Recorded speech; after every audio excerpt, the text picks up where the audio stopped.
process of sedimentation.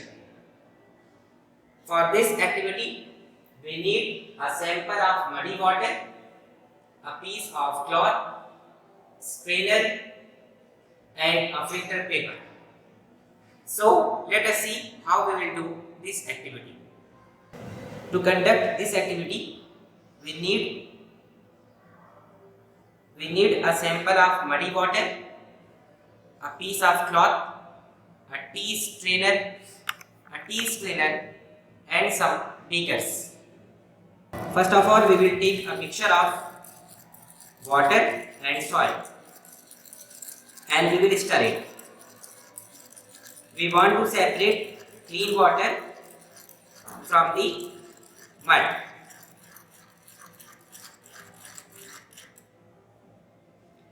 For this, we will leave it undisturbed for half an hour and then we will observe.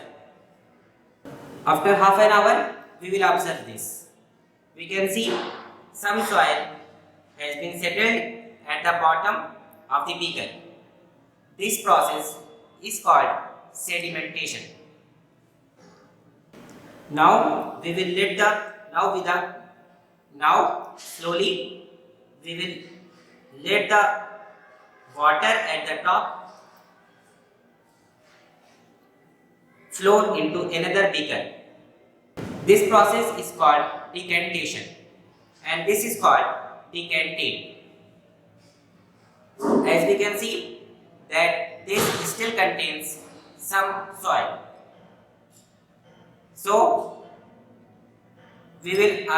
now we will try to filter the soil with the help of the tea strainer. Now we will try to filter the soil with the help of the tea strainer.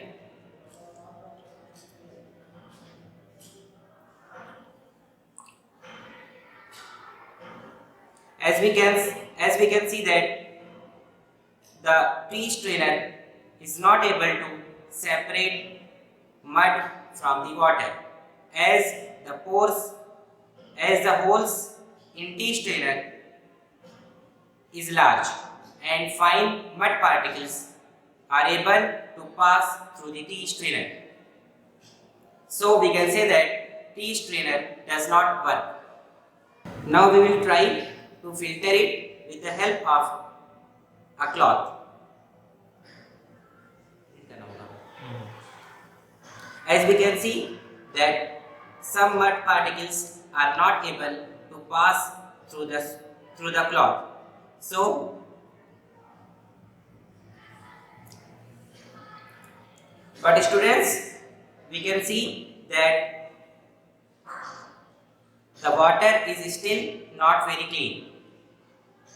It still contains some soil. Now we will use a filter paper which has very fine holes to filter the soil from the water. Now we will filter it with the help of the filter paper.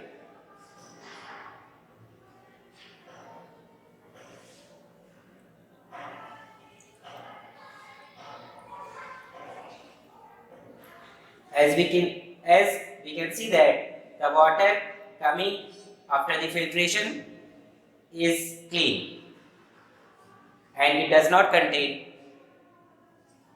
mud. As we can see that some particles of mud are deposited on the filter paper because these particles are not able to pass through the filter paper. So we can use a filter paper to get clean water from the muddy water. Students, I hope that you have understood the activity. Thank you.